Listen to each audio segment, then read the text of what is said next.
Wait, did I do it in time?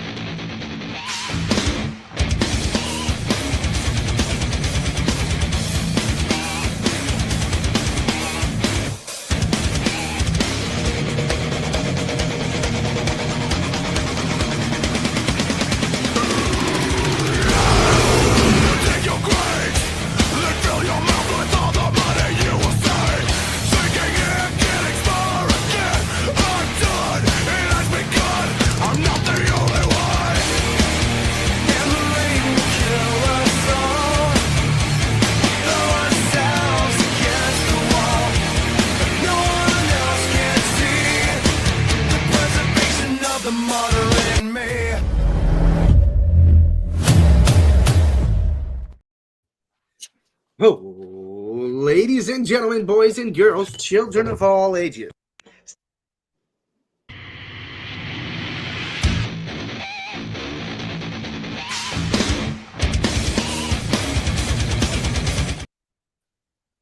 Repeat, baby. Yeah, and now Bernard's gone. Chat, does anybody want to come and run the stream? I've lost complete control. The train have come off the tracks, but Stadium Rant does still present to you the most electrifying wrestling show in the world. And we're your hosts. I'm the Big Show. Shake and Bake. We got the Nard Dog, Bernard Green, and El Capitan, JC Kirk. We're the Ringside Boys. This is Ringside Rant. Don't forget to hit the like and subscribe button to support the channel. Check out StadiumRant.com and follow Stadium Rant and all the boys on social media as well. And my goodness, gentlemen, I hope y'all didn't eat dinner because we got a full plate right ahead in front of us. It was a wonderful weekend in wrestling. And that's the title of the show because I like alliteration, if I'm being honest with you. And it really was a wonderful weekend in wrestling. So much going on. You had Friday Night SmackDown, which had the return of Shinsuke Nakamura that I did not really see coming. Didn't really come of much thanks to Solo Sikoa, but we'll get into that. And then on Saturday, we had Crown Jewel. History was made. Stephanie Vaquer is the Crown Jewel champion, the first ever woman in WWE history to win 4 championships in a year, which is crazy to think about because there's more belts now, but there's still big names that have been around when there was a good amount of belts. So good for her. They clearly have a lot of stock in Stephanie Vaquer. And I said, if you want to put the rocket on her back and make people believe, this is how you do it. And gentlemen, they did it. Seth Rollins is the men's Crown Jewel champion in his celebration. It lasted longer than CM Punk's, but really not much longer than CM Punk's. He came up to Monday Night Raw and got speared out of his shoes by his own faction member, his supposed brethren, Bron Breakker, breaks the ties between the Vision. The Brons are now together with Paul Heyman. Seth Rollins burned 1,000 bridges as it's standing on an island by himself that seems to be going underwater. We'll talk about where he's going. Does he end up dead? There's injury, rumors floating around. We'll get into all of that. TNA on Sunday had a major show as well. Bound for Glory, their big premiere show of the week. You'll get a little Shakes Take breakdown on that one. Gentlemen will chime in, but I'll tell you what, if you did not have the opportunity, this was a phenomenal show. Take it with a grain of salt. TNA, not the same level of production to WWE, but I'll tell you what, the matches at certain points felt better than some WWE stuff we've seen recently. And then there were some things where I was like, okay, yeah, that's the difference right there. And then history was made on TNA as well. Not only does Mike Santana win the TNA World Championship, finally bringing it back home from Trick Williams, but the Hardys and the Dudleys had one last table match. And I got to be honest, that's a point where I was like, yeah, the wrestling wasn't great. It was very much a couple of 50-year-olds going at it. But, it was a very emotional match. A lot of moments happened that we will get into. But, gentlemen, as always, how are we? Doing good, man. Weekend's almost here. It's been exciting for wrestling the last, I guess, all week. So ready to dive into it. Yeah, what a week. Ready for the weekend. Meant to do a little bit of traveling this weekend that happened at the last minute. But other than that, I'm doing pretty good. Okay, a little traveling. What are you doing? So my fiance's aunt has a 70th birthday party, and I got to go to, and we're going to Atlanta, Georgia, early Saturday morning. Happy So birthday, your fiance is what? Aunt, Auntie. Oh, Auntie's getting lit for her yeah. 70th. Let's go. Happy birthday. Happy birthday. Absolutely. Gentlemen, I like knowing how you're doing. I like touching in on your lives. But there's a lot to talk about. And not to say I care more about the wrestling than what's going on in your lives. So I'm not going to say it. I'm just going to talk about wrestling. Let's kick it off here. The Women's Tag Team Championships started the show. The Inspiration, they won the belts. They kept on going. It's fun for them. What's next? The Women's Tag Team division in TNA. I don't know. It was a fun match. Good for them. Entertaining back and forth we saw between Steve Maclin and Frankie Kazarian, who a few weeks ago kind of stole the I almost said international championship from Steve Maclin. And then Steve came out after the national anthem. He had Marines there. Steve, I believe, is a former Marine. Definitely Mhm. a former service member. Chat, correct me if I'm wrong on the branch. I would love to get that correct. But really fun back and forth match. Frankie didn't get the dub, but we're not done hearing from Frankie Kazarian just yet. So Steve Maclin got the dub, move on. Gia Miller and Tessa Blanchard. This goes all the way back to when I was hanging out at Slammiversary. Shout out Stadium Rant, hooking that up. After Tessa lost to Indy Hartwell, there was a interview ringside. Gia Miller is a ringside personality for TNA. Tessa cold cocked her, knocked her out, and it was a big issue. All these things that may or may not have been when Johnny Damon got involved. Hmm. Remember, Johnny Damon was there, and Johnny Damon was involved in the show. But this started this whole thing. Gia Miller was gone for a while. They were playing an injury angle with her, and this was her in-ring debut in TNA. Looked pretty good. Got it done, and it was really fun. So it was good for her getting that in-ring debut. And then when I talked about getting after it again with Frankie Kazarian, he appeared in the Call Your Shot Gauntlet match. And can I talk to people that are not TNA fans? This is a really cool take on the Royal Rumble match. 20-person, intergender, by the way, which is also really cool. So it's for a trophy, and it's essentially Money in the Bank. Oh, nice. So a woman can win it and go after whatever title she wants, or a man can win it, go after whatever he wants. And I guess it's been used to go after tag titles before. So you literally do whatever you want with it. And I think it's really cool. How it works is all 20 members enter the match in intervals like the Rumble. But when the last two are in, it's a singles match now. It's not over the top rope anymore. The last two people in is the singles match. Really cool. Double pinfall finish between Nick Nemeth, a.k.a. Dolph Ziggler, and Frankie Kazarian. And Santino Marella, who is playing the lovable idiot right now and like making these questionable booking decisions, is like, I don't know what to do. Co-winners. So now Nick Nemeth and Frankie Kazarian are call your shot winners.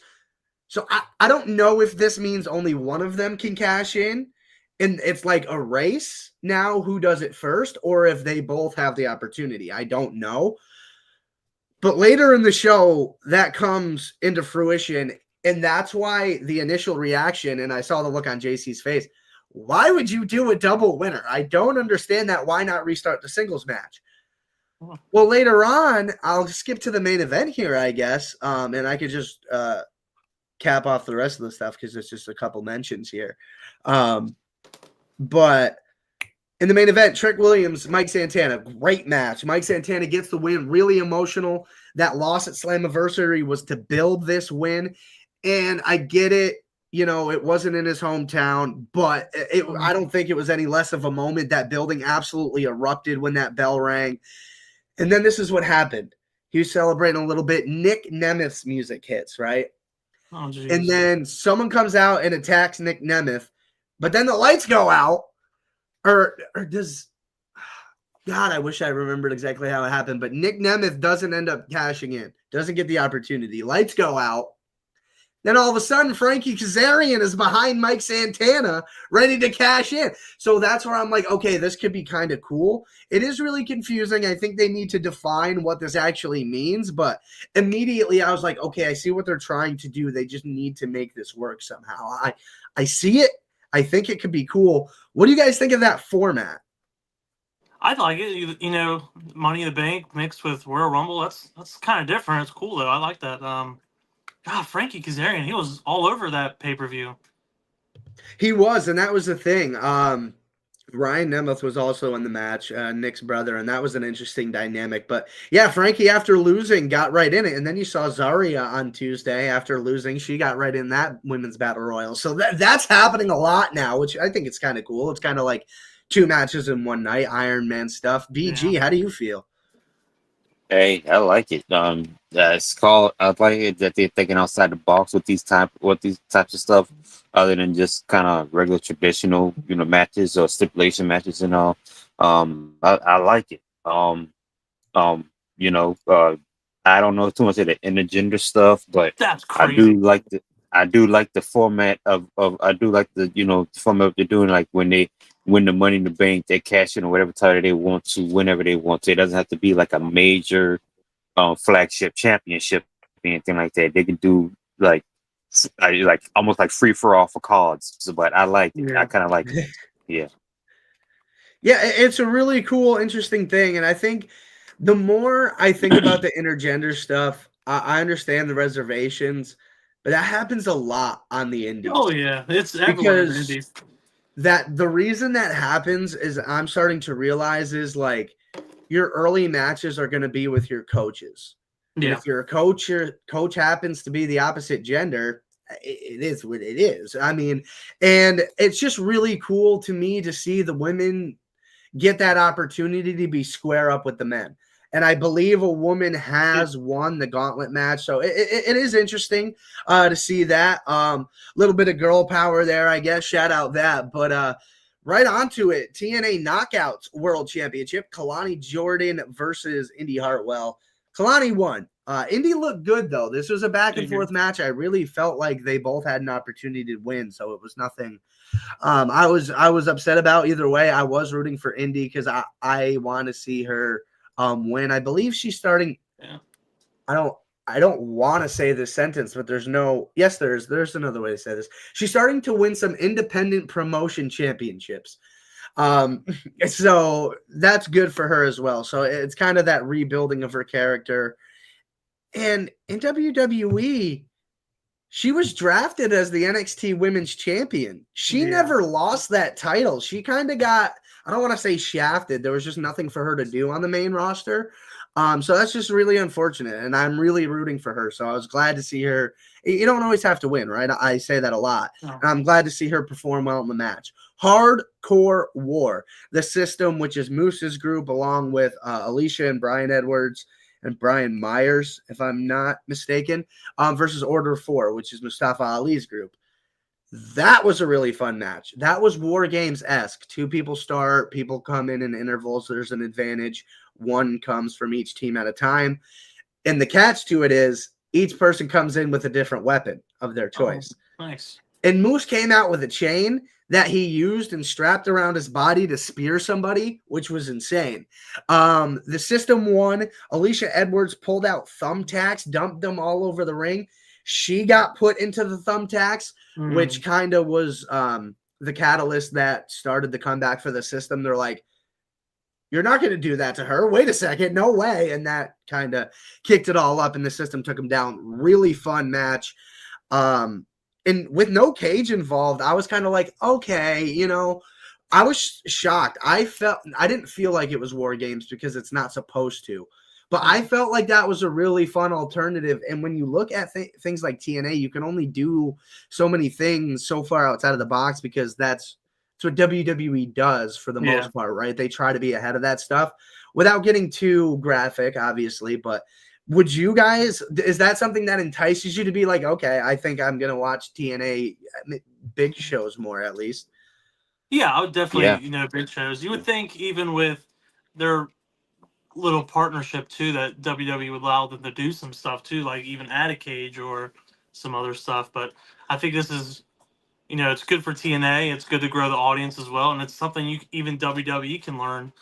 Maybe take some things that TNA is doing it over to their own shows. You can even interchange that to both brands, I should say. Yeah, I mean, I think it's a great opportunity to keep on doing stuff, and just the thinking outside of the box and things like that is really what you're looking for. Bernard, what's your take, fella? Like I said, I love it, man. My bad. I kind of forgot to talk, but my mind went kind of blank there and all. But I feel it, brother. I'm pretty sure my I got so much. What's that? I said I feel I that. I hope I ain't gonna put $100. Yeah, every day. But hey, I love overall. I think I love what TNA is doing. TNA is stepping up to the plate, and being that TNA has this other spotlight with WWE and with WWE NXT, and is it makes them want to have their game, like step their game up even more. Being that they kind of, even though they're in partnership with WWE, but they're also still in competition with them, if that makes sense. But like mixing it up, like I said, like thinking outside the box for TNA. I just I would watch TNA a whole lot more. I used to watch TNA back in the day, but but if I could find what channel it comes on, or if it comes on some type of subscription channel, then I'll watch it. Especially with all this is going on. Oh, for sure. Yeah, I mean, a lot's going on. TNA's picking up. I mean, they're looking for a lot of things to do and a lot of creative ways to go about it, which is it's really fun to see. And we can move on to. I thought this match was very appropriate. Leon Slater versus Javon Evans. I feel like the expectation that this was going to be a crazy nonstop flip fest. That was just going to be super entertaining. That was not the case. And I don't mean that as a negative. They were methodical. They slowed down and they worked during this match. Did they hit their high-flying spots because they're freak athletes? Yes. But was this, for Javon Evans at least, because I've seen Leon do a couple of different styles of work so far, I haven't seen Leon break it down, or Javon break it down and kind of slow down and work and get to that pace, because he loves to go really fast and fly around and do that. And I think when you get on the main roster with some of these older guys, it gets a pop out of the crowd. They're going to let you do that, especially if you're respectful and a good guy, like it seems like Javon Evans is. They're going to let you do that. But I think it got to a point where Leon was like, what if we do things a little different? This is what people expect. And I thought it made it better, because it was like, okay, this is really different. These two are kind of squaring off, matching each other. They're not able to do those things because they can both do it. They know how to counter it. And it was really interesting psychologically to watch that as a wrestling fan. And Leon Slater got the win. He's still the X Division champion. And I don't think it should have went the other way. It would have been cool if Javon Evans won. But how do you feel? I know how I feel. And I've kind of alluded to that. Do you feel like these two, or one or the other, are future world champions? I feel Javon Evans is more world champion material than it is Leon. No disrespect to him. I don't know the guy, because, I mean, for one, let's face it, obviously he faced off against, Obafemi. He's, now a former NXT champion. But still, even though he lost, he still is like he showed us that, okay, he can hang with the with the people, with the person of that caliber, like Obafemi or if he go to the main roster, like maybe what Drew McIntyre or Randy Orton, maybe. I mean, I know they're like legends, especially Randy Orton and all, but he showed Javon me. I did don't know. wrestle Randy. See, dang, how can I forget about that? Yes, he did. So he showed me that he could hang, with the big dogs. He showed me. I don't know too much of Leon. Like I said, I need to get back into TNA, but he showed me that he could hang, with the big guys and the world champions. Leon took down Moose. He took Yes. down Moose. Yes. That's the thing. Leon, yeah, you could say, oh, he did good with Obafemi, but he lost. Well, Leon beat Moose for the title. I think if anyone, Leon is shown that he can be in those kind of matches. It don't matter how big you are, how small you are. If you want to go fast, you want to go slow, he will tear you apart. I think Leon is up there a little bit closer. Not that I'm saying I don't like dude, I already forgot his name because I'm so stuck on Leon. Thank you, Javon. Whew. Not saying I don't like Javon because I do. I think he could be definitely, mid card for sure. Absolutely mid card. World champ, top dog. I'm not entirely certain, but Leon, I am. I think he's got that potential. His ceiling is so high, and no matter where you want to put him, he's gonna, give it his all, and he's gonna show that he could be a future world champion. I love Moose. Moose. It moves, but see, here's the thing. Moose was X Division champion. That's like didn't Moose beat Obafemi? Is that what it was? No. Didn't they go to war? Didn't they go to war together though? They went to war, yes. Yeah, they did, but yeah. I kind of lean on Javon. I don't know. I'll be the oddball. I kind of lean on Javon. Each his own. Yep. What you got, Shay? Listen, and he probably never gonna see this, but I was sitting next to AJ Francis's friend at Slammiversary, and we were talking, and he's like asking me about wrestling and stuff, and I gave him the rundown on certain things, and it gets to right before Leon versus Moose, and I said, if you're looking for like somebody that's kind of on the come up and you're talking about like the difference between WWE and TNA, I said, this guy's going to make you wonder if there is a difference. This guy is next. I am telling you, he's special. I think where I differ, and I think physically, Leon Slater and Javon Evans, 1A, 1B. Pick one. For sure. It does not matter. I think Leon psychologically and his character work is much farther than Javon Evans, and that's a time thing. That is all that is, in my opinion. Javon is so green. And like young. He's playing the kid on camera right now, which is fine because that's what he is. Yeah. He's just not to that point yet. Leon Slater's starting to act like a grown man. Yeah. And he's starting to take control of stuff. Like he's getting the mark from the Hardys. Not that Javon hasn't gotten his props. Randy Orton's been all over Javon Evans. I'm not saying that. But to me, I think Leon is closer. Yeah. But if you ask me, both of these guys will be world champions one day. Yeah, I'll take that. And I won't say anything against Javon. He is incredibly far for how young he is. Where you're at. You're in WWE for Christ's sake. And you're, what is he, 20? 22, something like that. I know he's younger side. He's 21. 21, yeah, even that. And you're in WWE, if there's NXT, TNA, like you have a long career ahead. I mean, he just challenged for the U.S. title. Yeah. And then he just challenged for the X Division Championship. Future's very bright. Yeah. Now to the final moment. I already talked about Mike Santana. One final table match. Hardys and the Dudleys, one last time. If you go back and watch, temper your expectations on the wrestling. It was very much 4 50-plus-year-olds or 45-plus-year-olds going at it. The Dudleys, it was their last match. I'm glad they got to do it. I'm glad it was with the Hardys.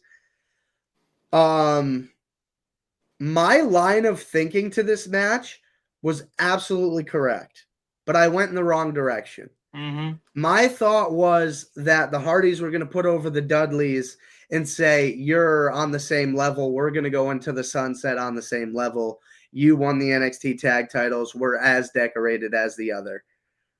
The Dudleys put over the Hardys. After watching the match, that's 1,000,000% what should have happened. But I was shocked by that. I thought they were just going to give the Dudleys the moment. And then if they drop the titles, does anybody really care? We get 2 tag team tournaments out of it. Oh, no. Let's all call the booking police. But it was fun. Jeff Hardy hit a swanton from the top of the ladder into 2 tables and did a good job of taking care of Devon to the point where he hit his head on the bottom rung of the ladder. He didn't bleed. He didn't crack his head, so that was good. He was fine. He finished the match, but there was really fun. Yeah, there were really fun moments between that. Matt looked good. He hit Twist of Fate on Bubba that looked really good. And at the moment, they had the end where Bubba was standing at the end of the table with the other 2 Hardys just staring at him. He knew it was over, and he's just like trying not to get emotional. And, Matt and Jeff both pick him up on either side to Uranagi through the table. No. And Matt goes, "We're sorry," right before they lift him up and put him through the table. I'm just like, damn, Matt. Oh. Damn, you're Shawn Michaels me, man. Why'd you do that? This is where it gets crazy, guys, right? They do the whole thing, raising each other's hands. Hardys are about to leave and give the Dudleys their moment with the crowd. Devon and Bubba grab Matt and Jeff by the shoulders. And it's a thing in wrestling. You take your boots off, leave them in the ring on your last match. Right. They give the Hardys their boots. Oh, wow. Yeah, really cool moment. Got me right in the heartstrings. And JC's like, texting me, I'm getting emotional. Think about it. I said, brother, you may not be ready for this when it actually happens. Man. It's crazy watching Bubba and Devon go through that. It's just knowing what they're feeling, knowing how much those 2 have given to this business. And Devon with his health issues, took years off, but Bubba has been going for a really long time. And you could tell this meant a lot to him. And I felt for him in that moment. I was like, oh my God. Because it's been mentioned how much Bubba is a WWE apologist, and I can't necessarily argue with that, but it's because he truly loves this business. Oh yeah, and he wants to see it be as good as possible. And if he has to excuse things to see the brighter path, he will. And I respect the hell out of him for that. And he takes heat for it, and it's great. It's great content for that at that point, but. Man, just watching that, hats off to the Dudleys, one of the greatest tag teams of all time, put over the Hardys. My vote for the greatest tag team of all time. Love the Usos, love Road Warriors, love Demolition. The Hardys are my favorite tag team of all time. Do you think this match puts the Hardys over in the GOAT conversation, or do you still have some other teams up there? I don't know. That's it's a tough up there, one. Man. No, it's. Go ahead, Bernard. It's up. Yeah, my bad, JC. But yeah, it's up there to Shake, Bake, and JC. And the fact they are the best tag team champions of all time. Now, don't get me wrong. Like you say, the Usos, they had the title for 9, 10 times. They're the longest reigning tag team champions in history. Kudos to them. I say they're up there. Same thing with the New Day and Demolition, the Road Warriors, the Bushwhackers. I said the Bushwhackers. Yeah, all of them. Yeah. The Mega Powers, the Generation X, but I say the Hardys and also to the Dudley Boys too. I say they're kind of neck and neck. Well, back to what you said, 1A, 1B. And let's not forget you got Edge and Christian. That's one of the greatest tag teams of all time. But the Hardy Boys, I say they're kind of on a different, pedestal right now. They're on a different level.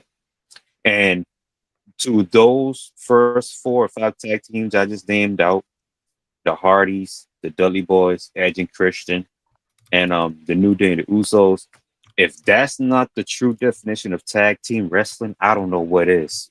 I think we all can agree to that. And Chad. shout out to the Hardys. Congratulations, to them, and congratulations on the Dudley Boys on a phenomenal career. It's like they will be missed, but it was awesome. I look at the highlights of that match, Shake Bake, and I tell you, man, like you said, I kind of got emotional too a little bit, man. I'm like, dang, like this is really it, huh? But hey, but hey, I say, put them in the Hall of Fame now, the Hardys. But I mean, go ahead, put them in the Hall of Fame now. Don't wait to no few years or 5 years or anything like that. Put them in the Hall of Fame now. The Hardy Boys are officially, in my book, the greatest tag team on this planet. Period. I could see that. I would argue that those 4 tag teams you mentioned could be the Mount Rushmore of tag teams. Um, Yeah. it's hard to really argue with that. I'm still leaning towards the Dudleys. Everywhere they go, they just win. They get gold everywhere they go. You heard. I watched very briefly as much as I could of Bound for Glory, just the introductions really for those 2 teams. But them listing everywhere they win, all the championships they won, is just insane. I'm not. I'll probably be there with you, 1A, 1B, with the Hardys and Dudleys, but I guess because I'm OG guy, and then having Spike Dudley come out too, just like nostalgia because I can see that. Yeah. It's very close, but I'm still putting the Dudleys up top. Okay, I can't even be mad at that. I mean, listen, that's the GOAT conversation. That's the conversation on TNA Bound for Glory. If you haven't been checking them out, you definitely need to. It's time to hop on that. Another thing I wanted to touch on, I mentioned Sami Zayn Open Challenge continued to the tune of Shinsuke Nakamura returning on Friday Night SmackDown. Ended it in a contest because the MFT has got involved again. Do you feel like, and then the MFTs got involved with the Wyatt Six after they beat the Street Profits. Do you feel like titles are going to actually get them over again and give the MFTs a chance, or do you think the experiment's over? I think the experiment is dead in the water. If anything, these MFTs are just annoying more than anything. I feel like it's a waste of TV time.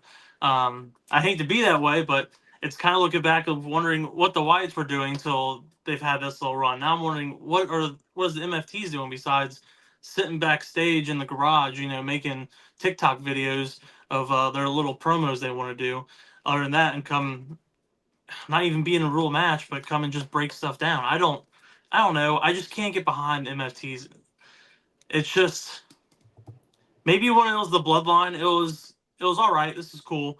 You went your own little way and start this MFT, and it feels like you're ordering people off Amazon to keep joining your group.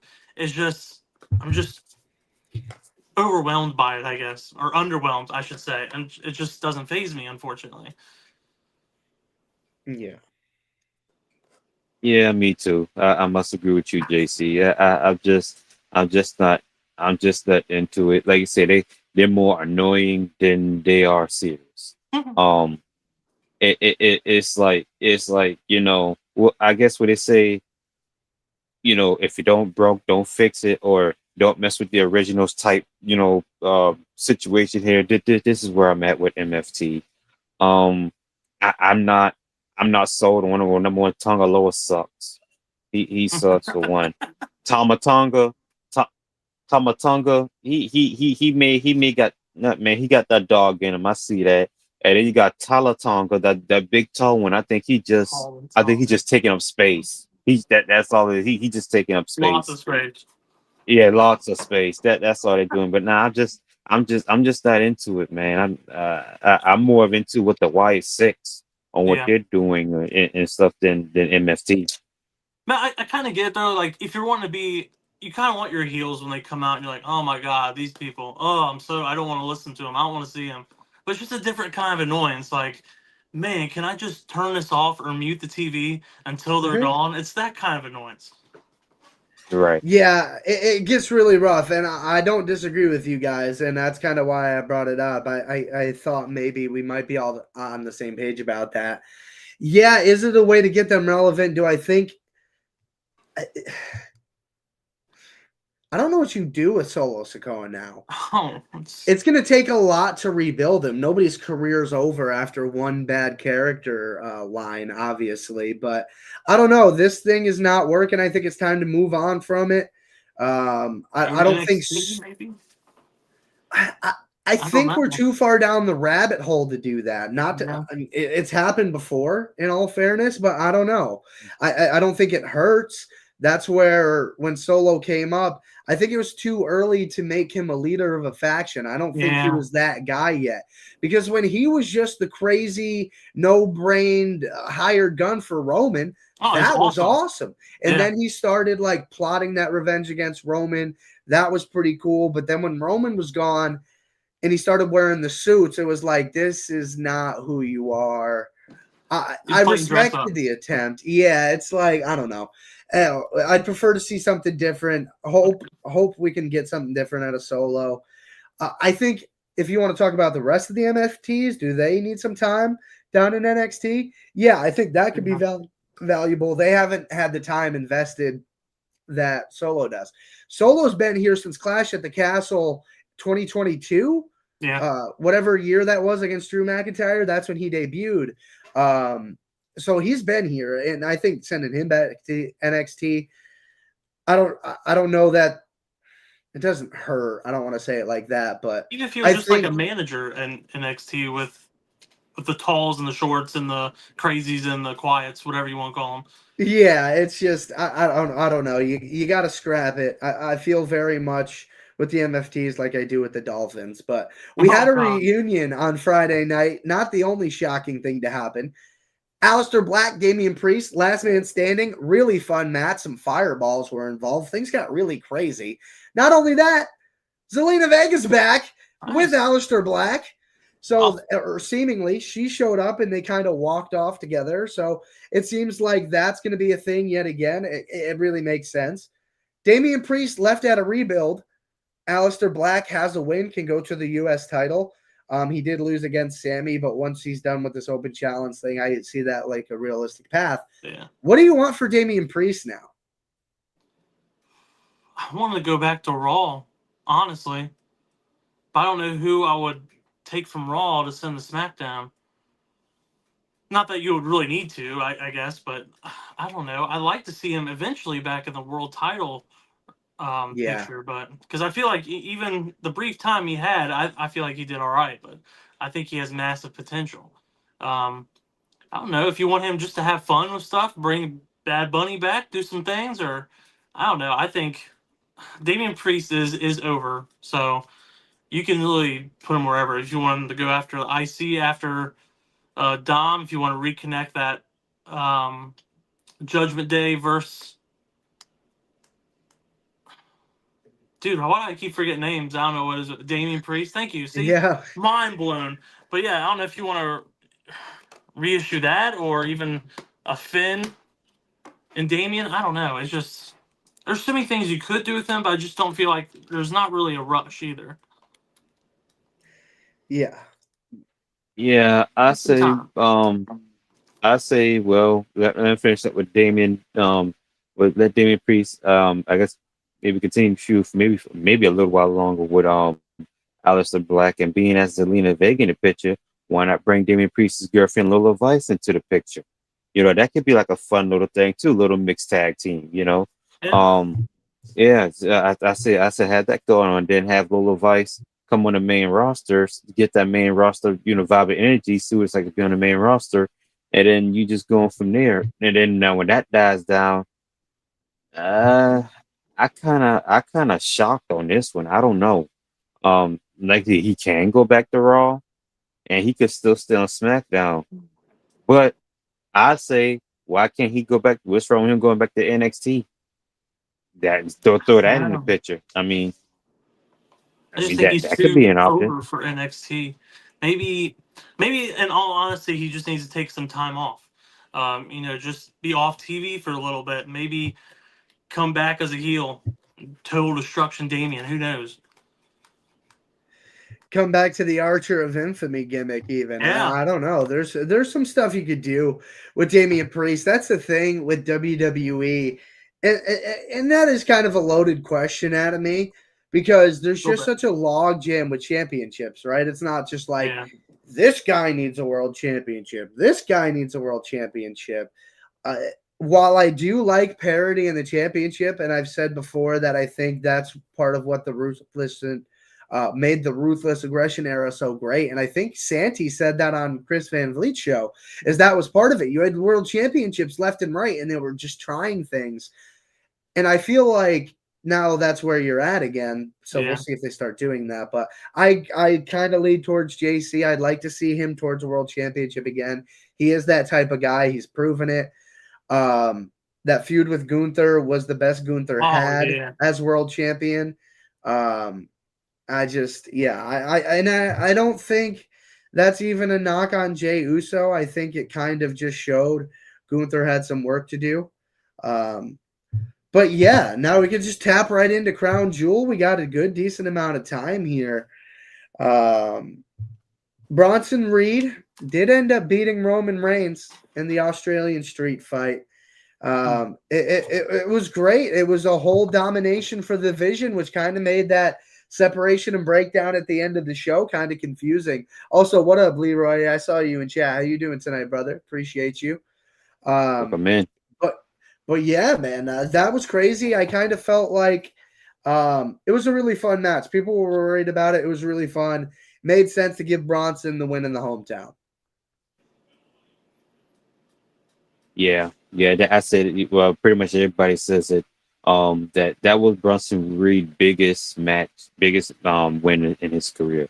When you beat, a former champion that was, been champion for 5 years in the WWE. I said that's the biggest match of his career. Now, question is, where do they go from here?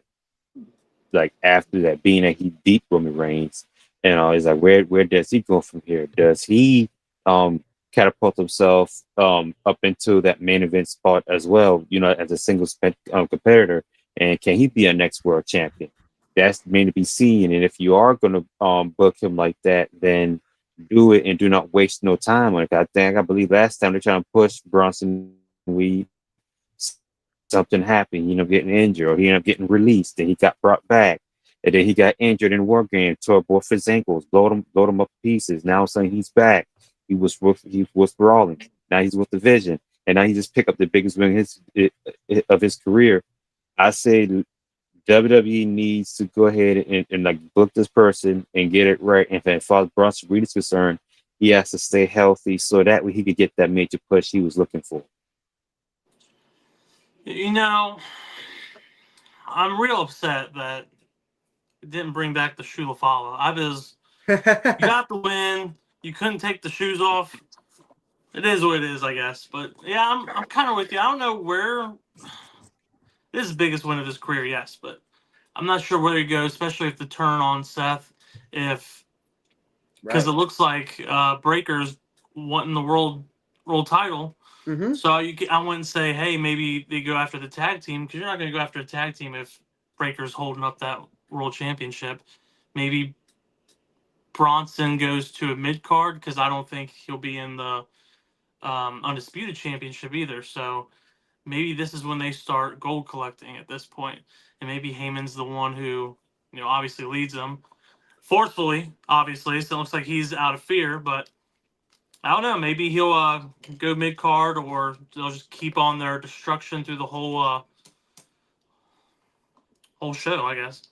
Yeah, I mean, that's the thing. Maybe you could send him after the Raw tag team titles. I mean, that division's gotten really stale. That's a great idea.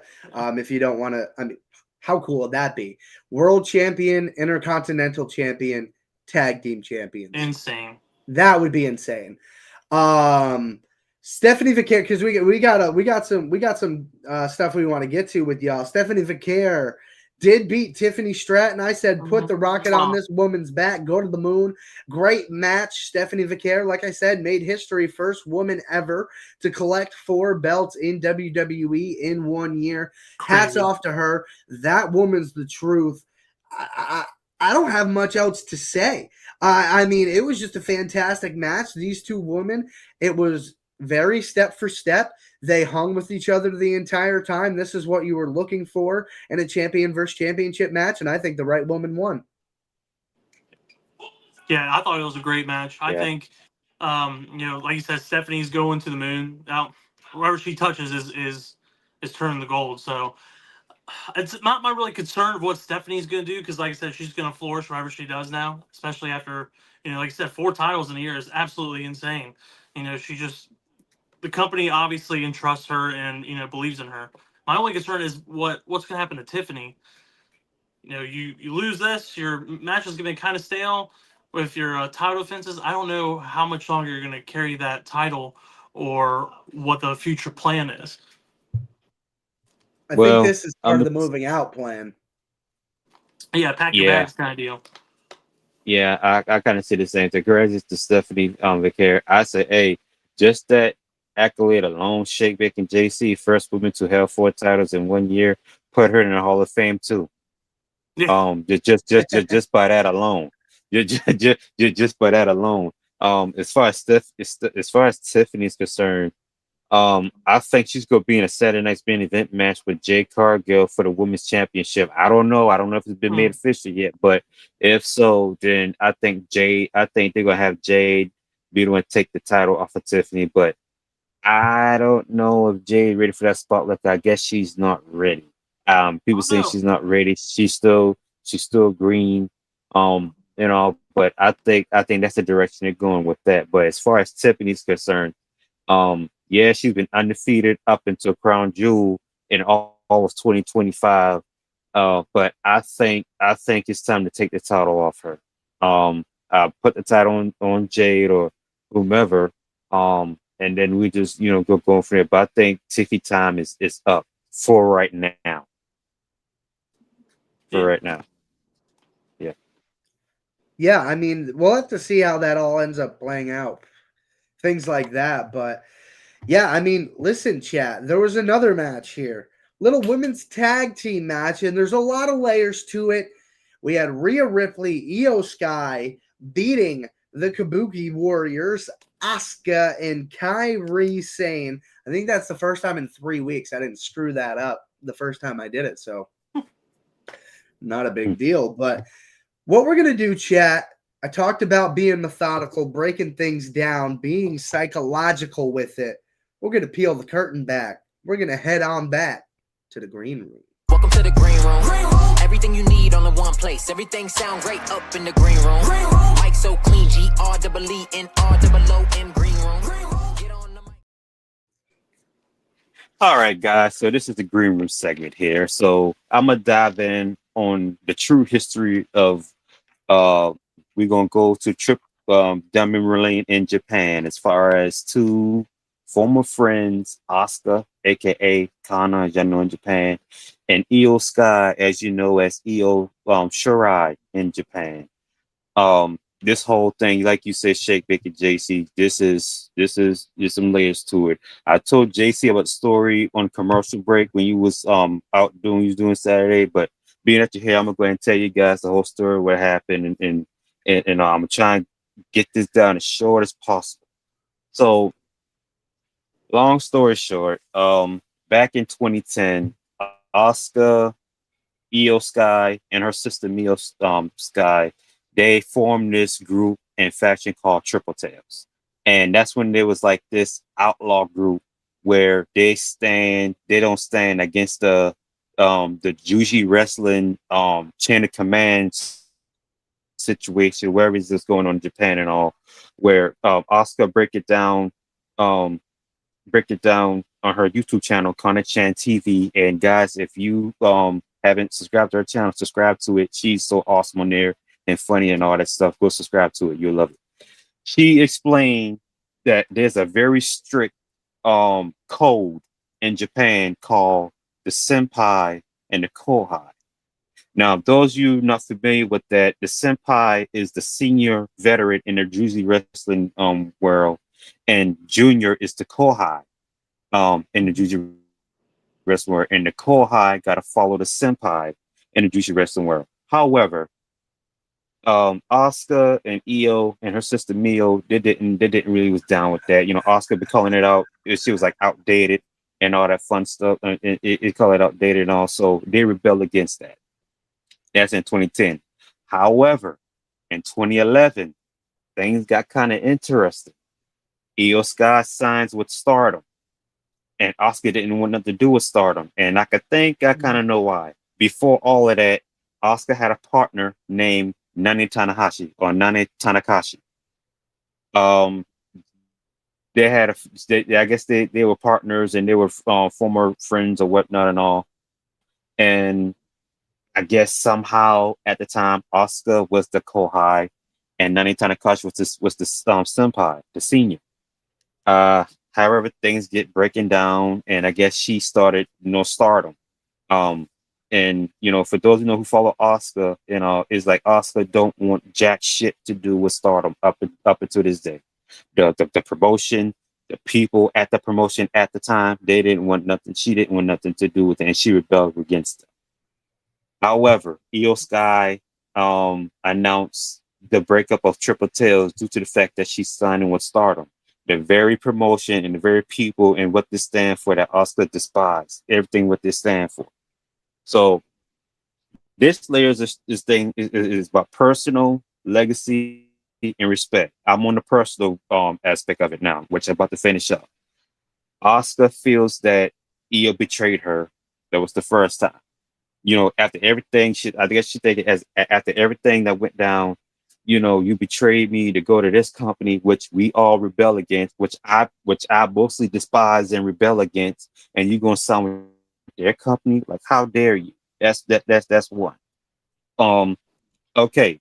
Now let's go on to the legacy side of aspect thing. As they split up and all, and as Io Sky, was in Stardom, and Oscar, she was doing her own thing. She was freelancing.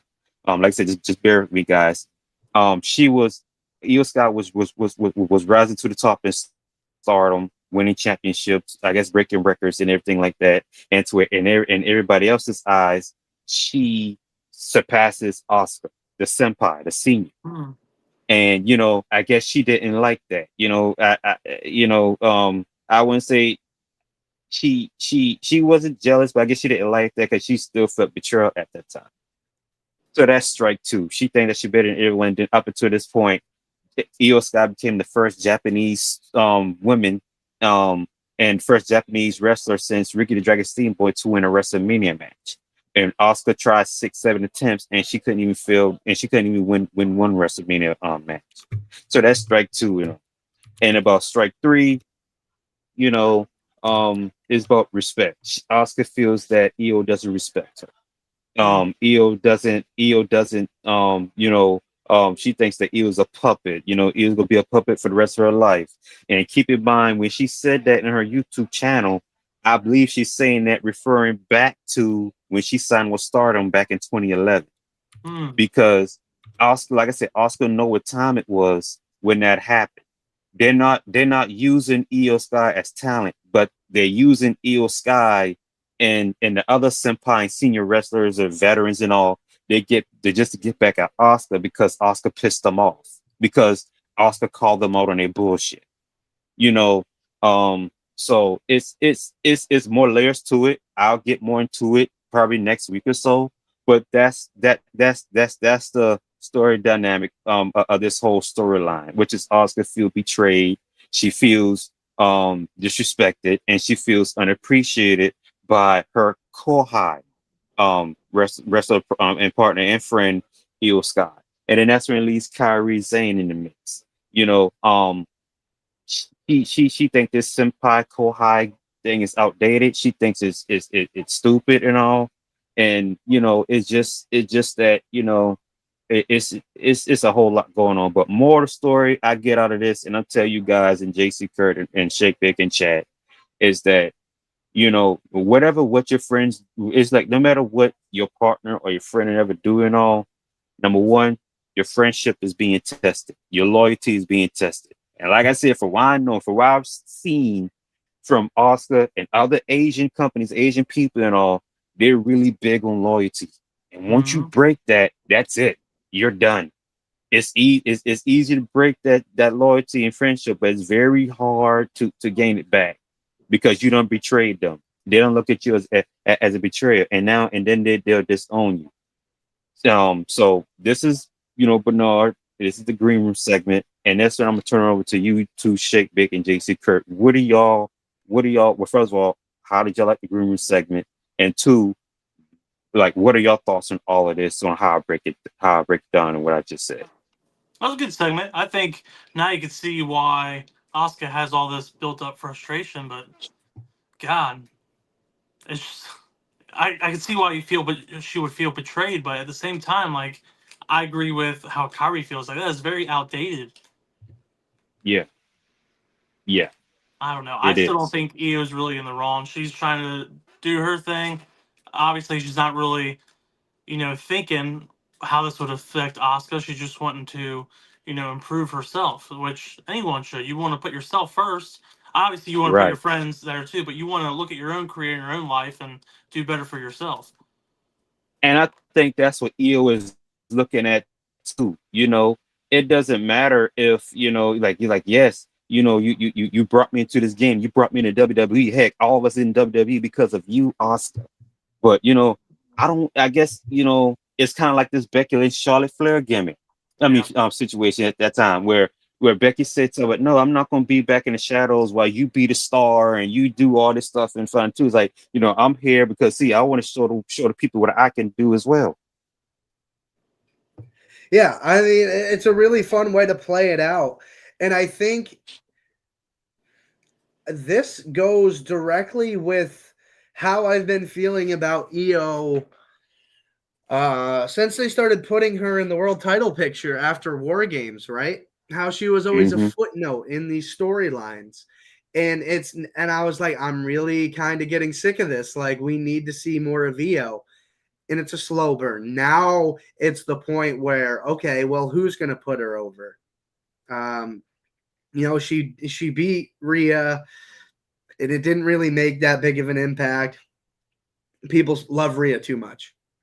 Asuka is somebody that the general fan is not over the moon in love with, so they are more apt to accept her as a heel. But they respect her enough for her body of work, if that makes sense, where now if Io beats her, they're like, okay, not only is this engaging because Asuka knows what she's doing and I can buy into her as a heel because maybe the general fan didn't get where Bernard's coming from for an Asuka aspect, which we talked about, a lot of general WWE fans. Why would you? This could be that opportunity for those general WWE fans to really buy into a Japanese female wrestler the way we feel like Asuka should have been. I think Asuka walked so Io Sky could sprint. I think Triple H believes in her even better. She walked so Io could fly. And Triple H believes in Io. You can see it in his eyes every time he has like an interaction with her when she wins a title. It's maybe not that long lived, but you can tell he truly believes in her, and this is the opportunity to send her exactly where we want to go. And listen, the last match we're going to talk about is going to lead into another fun little game here. John Cena versus AJ Styles. What a classic. An absolute salute to professional wrestling. Shouts out to The Undertaker, Chris Jericho, Sting, Samoa Joe. I'm going to forget more people than I name, I feel like, at this point. Rey Mysterio was in there. Kurt Angle. John Cena did an angle slam. AJ Styles did a lot of salutes. Christopher something. Oh, God, I'm such a jackass. I think he's the announcer. He pulled one of his moves out of the bag. Frankie Kazarian got a shout out from AJ Styles. John Cena shouted out The Miz with the skull crushing finale. It was just absolutely phenomenal. John Cena got the win. He didn't put over AJ with a win, but he did put over AJ with that introduction. the definition of total nonstop action, the undisputed boss of the Bullet Club, the face that runs the place, the phenomenal AJ Styles. Oh, so good. And you can see AJ even impressed when he brought up the Bullet Club. I saw a close-up clip. AJ goes to the crowd. He goes, "Oh shit, they brought up the Bullet Club." Like, that was crazy because you always see Cody Rhodes and Finn Balor make mentions of the Clique and the Bullet Club and stuff like that, but it's never been talked about on TV until John Cena was like, "I'm John Cena." We're mentioning the fact that he was the leader of one of the biggest international factions of all time. We talk about WWE, WCW, DX, NWO, all we want. The Bullet Club internationally is that level. They were those dudes in Japan. People are afraid of the Bullet Club. Still, are they still a thing? I think they are. They are, Yeah, the last leader I knew of was Jay White, but he's in AEW now, so I'm not too sure what's going on. But still a thing going on now. And AJ Styles was a massive part of that. He wore his TNA gear. He brought the shorts back. That was awesome. Guys, how'd you feel about the match before we play our fun little game here? That was probably the greatest tribute match I think I've seen. I'm going to call it a tribute match because you get to see all these other opponents' moves that they've, fought over the years and stuff. And it was just paying on. Just like the one with, I think my favorite one was with Cena doing Bray Wyatt's Sister Abigail. The Sister Abigail, and then the whole crowd. Yeah. The crowd with the fireflies, and John looks up and like smiles and nods his head. Tears in his eyes. Oh, man. Talk about emotional. I don't think that gets talked about enough, is like the relationship in their brief time they worked together. John really cared for Bray Wyatt and appreciated him. Yes. I must say he Bray Wyatt is still missed to this day. Bray Wyatt would be proud right now if he was still alive today. But it was a phenomenal match, classic, instant classic. And then a year from now, we get an AJ Styles that's retiring. What if he might do the same thing what John Cena did before he goes out? That'd be sick as well. That'd be nuts. Yeah. Well, John Cena likes to hit a little move called the 5-knuckle shuffle. And JC brought this to our attention. And it prompted, we're not just going to bring it up. How can we make this fun? Ladies and gentlemen, we introduce to you this fan's creativity. And if you see this and know him, let him know. We love him. This is Sign of the Week. Here's your sign. Here's your sign. Here's your sign. Ladies and gentlemen, we're going to play a game every now and again where we're going to pick out some signs in the crowd and pick our favorite of the week. And as we get through, maybe we'll start to vote on them. JC was the unanimous winner of this game. Ladies and gentlemen, I present to you the sign of the week. Oh, wait. Maybe. And here we go. It's a little hard to see. We got a 5-knuckle, and then this lovely fan was celebrating the 5-knuckle shuffle. This sign here, I wish I had a telestrator. 5-knuckle me.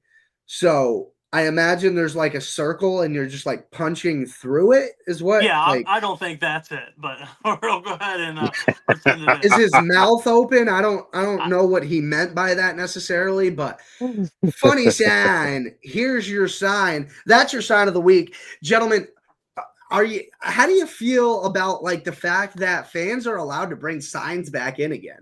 That's amazing. That's how it should be. Every other sporting event lets you bring signs in. Why not continue it with wrestling?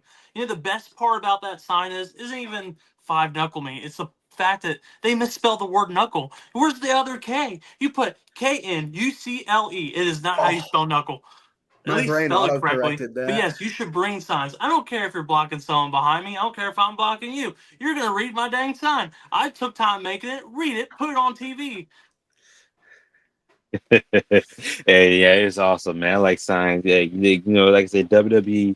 If WWE gonna be like a little more creative with things, they need to let fans, show their creativity every Monday night, Tuesday night, Friday night, pay-per-view, Saturday night main event, whatever, all wrestlings across the globe. They should do that. It's awesome. Shout out to that fan that bring that out there, and hey, we'll see what happens next. I hope you get your 5-knuckle. Hey, listen, that was one hell of a wrap-up show after a wonderful weekend in wrestling. Hey, chat, I can't thank you guys enough. Everybody watching over on X, I appreciate you guys. Make sure you go drop a like and hit the subscribe button on the YouTube channel if you haven't done that already. And if you're watching on YouTube, make sure you do that too. If you missed it, your friend missed it, you want them to see it, they're not a visual, they're a podcast at work kind of person, that's cool too. This week, we're right back to Apple Podcast and Spotify. Catch it there. We'll be live Thursday nights at 8 p.m. Eastern. Live for Monday Night Raw watch parties as well. I think we're back at 8 p.m. Eastern this week, so we're back to a little bit of normalcy here. Check out StadiumRant.com for articles on your favorite teams, players, and leagues. Follow Stadium Rant and all the boys on social media. And if you're not down with that, we got 2 words for you. Acknowledge us.